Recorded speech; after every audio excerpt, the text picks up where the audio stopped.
Hello and welcome to our presentation giving you an insight into what life is like here at Holme Church of England Primary Academy. My name is Mrs. King and I'm the Executive Head Teacher here at Holme, and I also oversee Stilton Church of England Primary Academy. I am passionate about teaching and learning and providing high quality education for all of our pupils, which include exceptional learning opportunities. And I hope through this presentation you know lots more about what we could provide here for your child if you were to choose to send your child here. Holme Church of England Primary Academy is situated in the beautiful village of Holme, just opposite the Church of St Giles, who we have very close links with alongside the Reverend Becky Dyball. It is also just a few miles south of the city of Peterborough. Families come to our school not only from the village of Holme, but from many of the surrounding villages too. So here at Holme we have 4 classes, from our hedgehogs to our owls, our squirrels and our foxes. And there are 17 children in each year group. That means that we do have mixed ages. So our Key Stage 1, Year 1-2 class are together. We then have a lower Key Stage 2 class with our Year 3-4s. And an upper Key Stage 2 with our Year 5-6s. We are a part of the Diocese of Ely Multi-Academy Trust, who we work very closely with, and more information about the trust can be found on their website. But their 4 main strands for their strategic plan include children being at the heart of everything that we do, keeping in close contact with the schools, maintaining our legacy, in addition to creating new traditions, and being aspirational yet sustainable. We would love to be able to show you all around in person, but unfortunately recent events are preventing us from doing so. However, we did not want this opportunity to pass without us sharing with you what we absolutely love about our school, and how, although we are small, we are mighty and can provide so much for your child. Choosing the right school for your child is extremely important, and as a mother myself, I cannot stress enough how important it is to not only go with your head but with your heart. So research the school, look at the school website, find out every bit of information that you can about us. If you are able to, speak to some of our parents to see what their experience of the school is. And if you do have any further questions, please do not hesitate to get in contact with us. I will now pass you over to Mrs. Thomas, our head of school here at Holme, and then on to Mrs. Banner, who will talk you through what it is like to be a child down in our early years base. We hope that this video provides you with all the information that you need to make an informed decision, and we hope to be able to meet you all in person very soon. Until then, please take care, stay safe, and we'll see you soon. Bye for now. Hello and welcome to our lovely village school. My name is Mrs. Thomas. I am the head of school here at Holme Church of England Primary Academy. So I've been fortunate enough to work at the school for 12 years. What attracted me to this school was that small sense of community, but also how you get that real family feel as soon as you walk through the front door. So we are a church school, which means that everything we do is supported by the Christian values, whether that be a conversation in the corridor, whether that be the way that we interact with each other at playtime. So those key ideas of love, kindness, forgiveness and trust are really important in everything we do. Okay, so I deal with the day-to-day runnings of the school, and you can usually find me at the beginning of the day on the playground welcoming families into the school. So as well as being the head of school, I do consider myself still a teacher. I enjoy the time that I spend in classes, whether that be covering classes for teachers or having lots of fun with the reception children every Wednesday morning.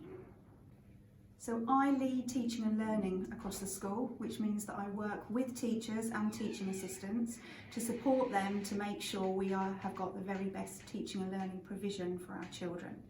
This means making sure the lessons are fun and engaging, but also making sure that we tailor the learning to each of the children who attend our school.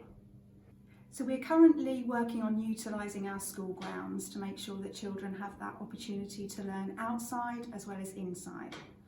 I'm also the champion for Achievement for All, which is a programme we run across our school where we really look at those children who need extra support, both from school and home, and we work in partnership with parents to ensure that we are doing everything we can to support those children in achieving their potential. So in the school I also lead personal, social and health education, and I'm also the mental health champion.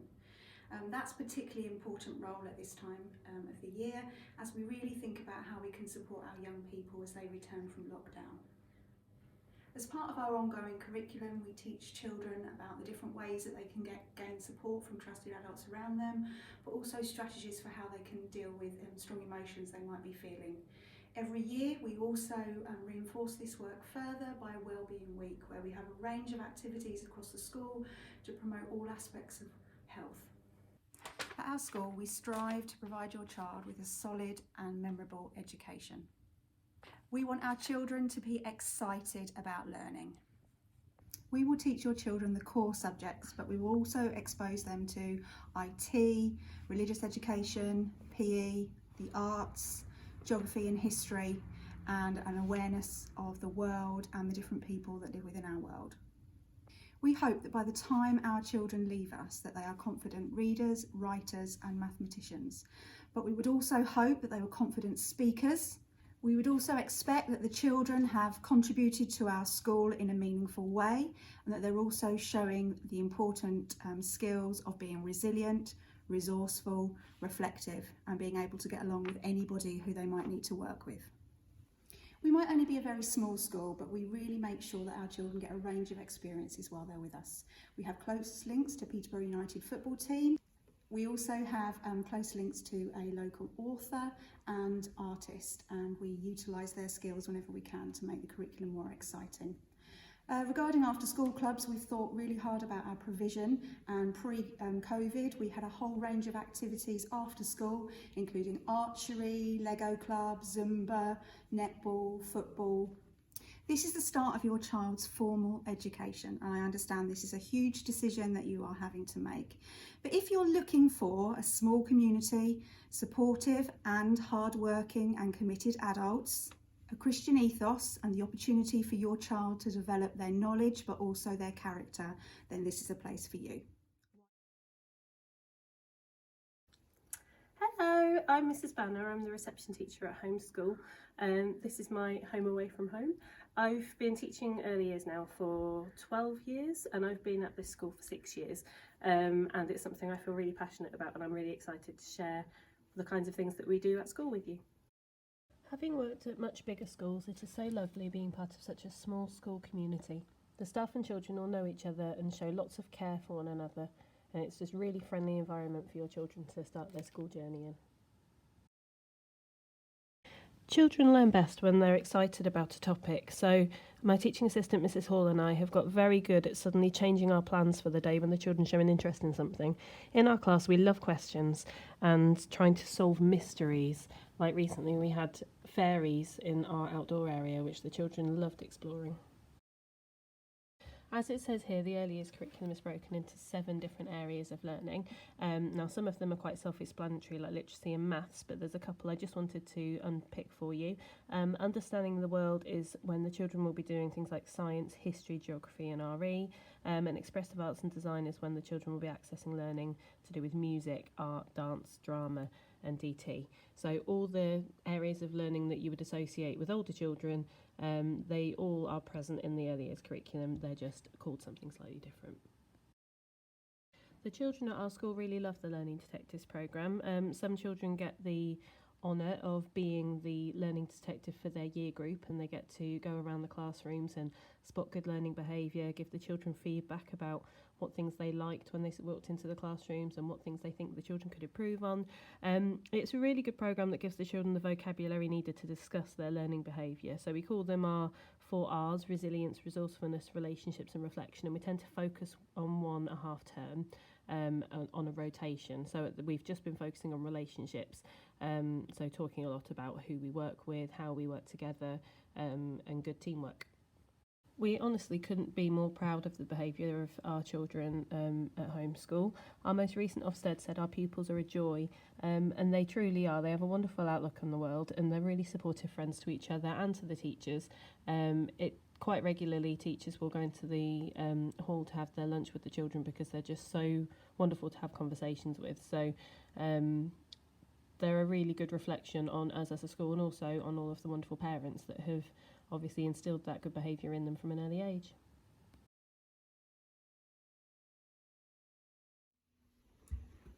Okay, I'm going to talk you through some of the areas of our classroom and the kinds of things that your children might be doing if they come to our school. So this is our phonics area. We teach early literacy skills primarily through phonics at our school. We use a combination of the Jolly Phonics songs and actions, and we follow letters and sounds for the kind of structure of our teaching. The children do phonics daily, but then, as you can see, there are activities throughout every day that consolidate those phonics skills so that the children get a kind of drip feed constantly to make sure those sounds stick in their minds. The activity on the table this week is, we've been doing a lot of autumn activities. So we've got, these are called phoneme frames, and the children would pick a picture, so for example this one of a pig, and then they need to find the conkers to build the word.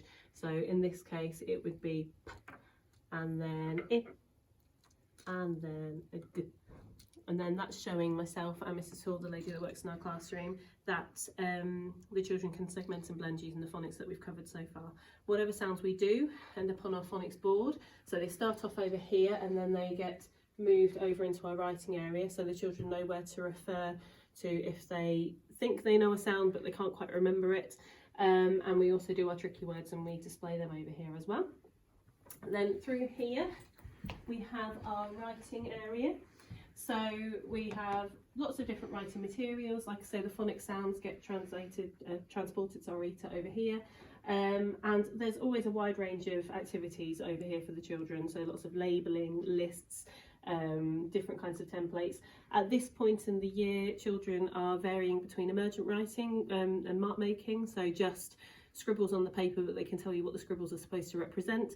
And we've also got some children that are just starting to be able to apply those phonic sounds that we've been teaching for the first half term and putting them into words on paper, which is really exciting for them. This is our reading and reflection area. At the moment we don't have our little sofas and things in here because we're trying to make sure that the classrooms are COVID safe.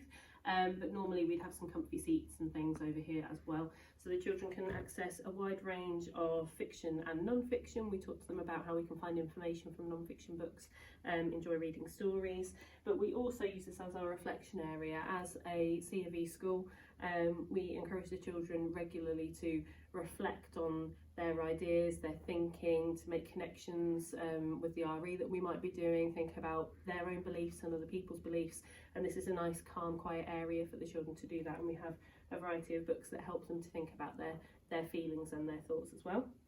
Over here is our small world and construction area. The children love the big wooden blocks, and we've got lots of different dinosaurs, puppets, farm animals for the children to make up their own fantasy stories about, and lots of smaller construction here. There's so much that children get from construction. They develop those really important communication and language skills when they're talking to their friends about what they're building. Their physical development can be really developed with like all the fiddly little toys that they use when they're doing this kind of play.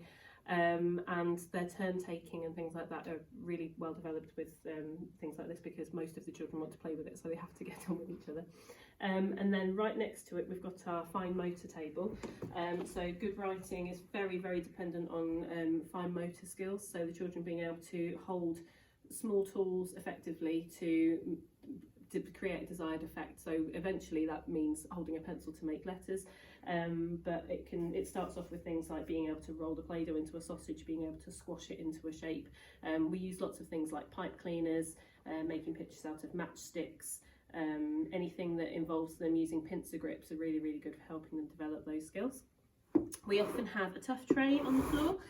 So this week we're using our tough tray to consolidate some initial sound work for some of the children that have been struggling to remember the sounds in phonics. But the tough tray will be used for various things depending on what the children's needs are. So if there was a lesson that we did the previous week and we know that the children need to do a bit more on that, then we'll make sure that there's something set up in the tough spot that will help to build on that previous learning. Over here we've got our maths area. And we've got so many things for the children to choose from in maths. So this is all full of a variety of counting, sorting, objects, things that they can use for a variety of mathematical problem solving. And then in here we've got some more kind of specific things like the Numicon, number cards, number lines, shapes. And then the children can always come and access, so there'll be maths problems out on the table for them. There's always some maths problems over here on top of the unit, but then the children are encouraged to constantly challenge themselves in whatever way they see fit. So as long as they are doing something that is new learning, it doesn't matter if it's what myself and Mrs. Hall have set for them, they can think of their own completely new challenge, and we help them to extend that so that it's purposeful for them. And then we've got our creative area over here. So this week the children have been designing and making rain catchers.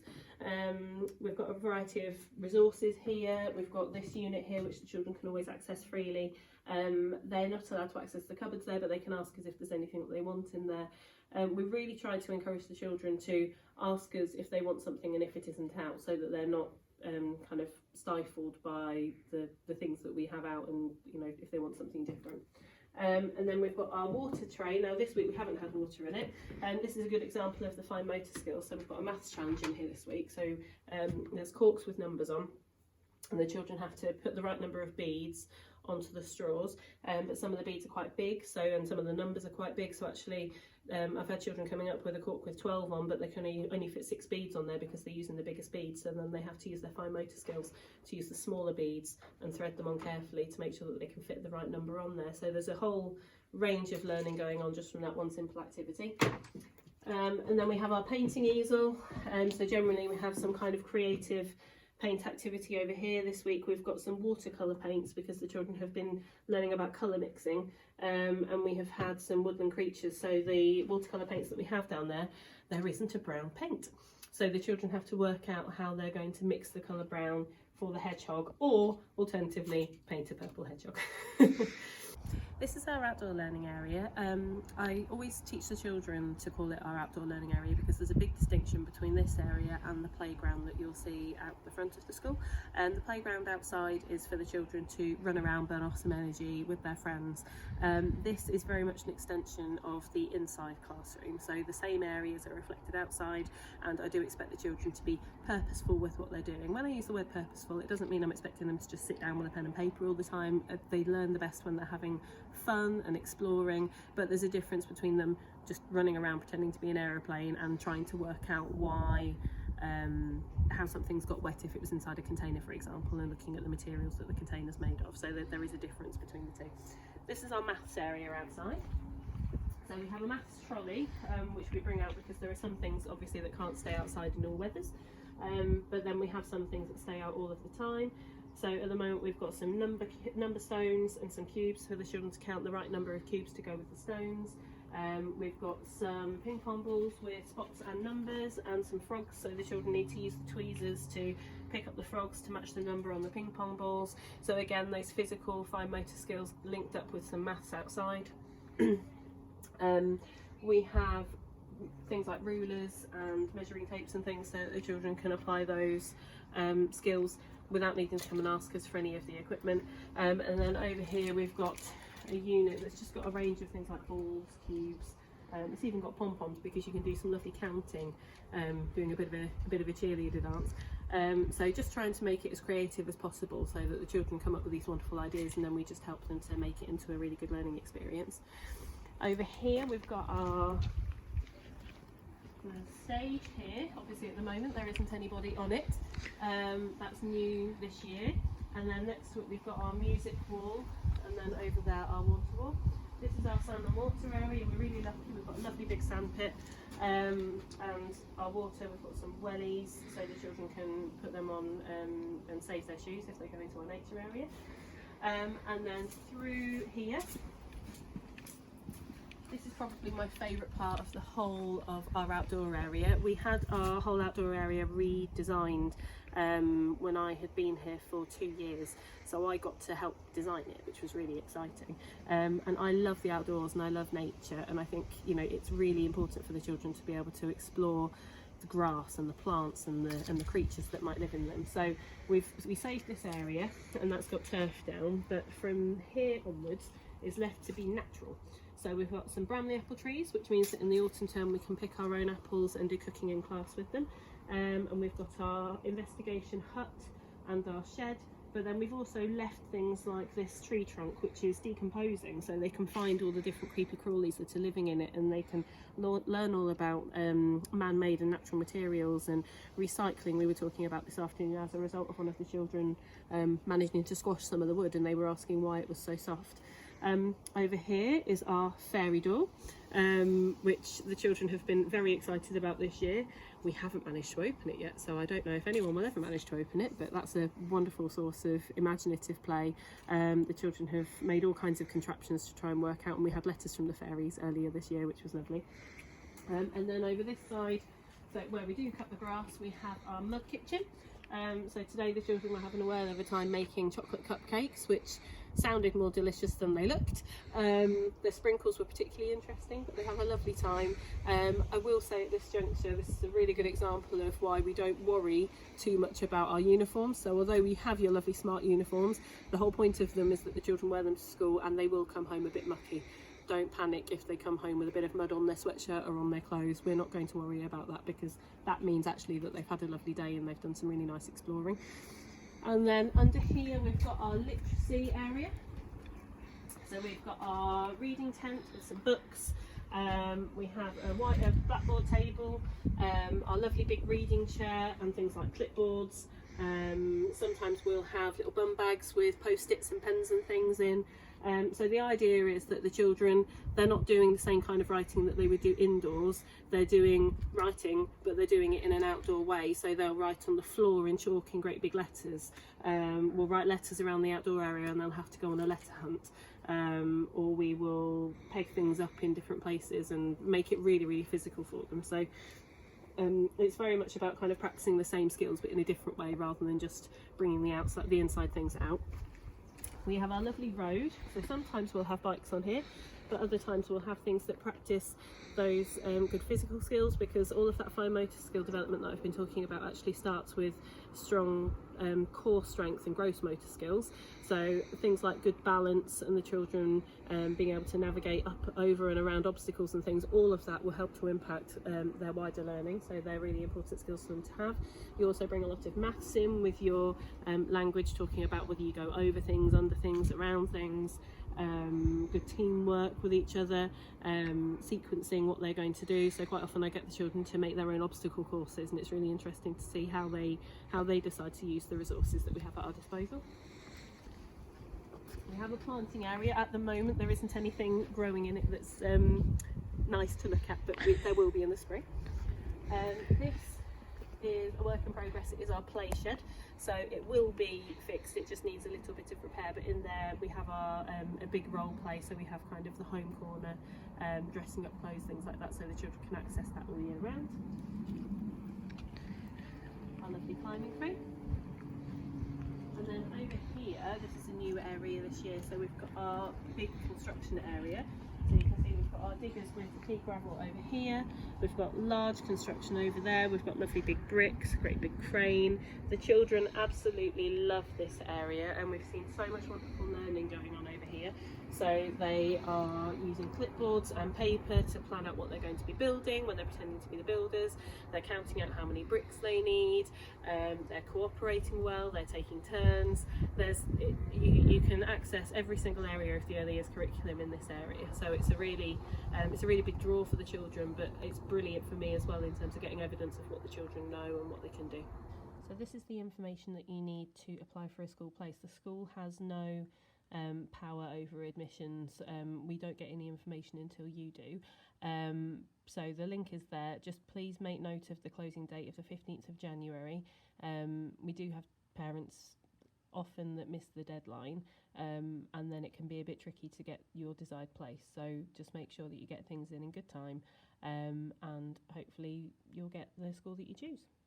Now, we know what a big change it is for a child to start school, both for the child and for the parents. So we have a careful transition system in place to ensure that everybody, pupils and parents alike, are happy in September. There are lots of visits that the children do in the summer term. I do preschool visits. This year I did Zoom meetings with the parents and the children as well. The children will be invited in for some sessions just to play and some to have their lunch. And then in September we do a staggered start for the reception children. So what that means is that they attend just the mornings for 1 week, going home before lunch, and then they do mornings and stay for lunch for the second week, and then the last week they start full time. It helps us ever so much because it gives us plenty of time to take into account what the children are interested in.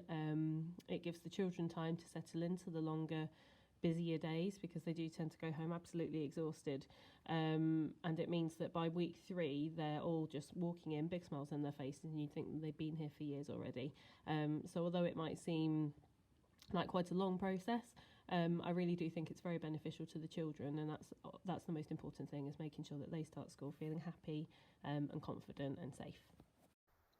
Once again, we thank you for watching our video. We hope it provides you with all the information that you need, but if you do have any further questions, please do not hesitate to get in contact with us, and please visit our website for more information.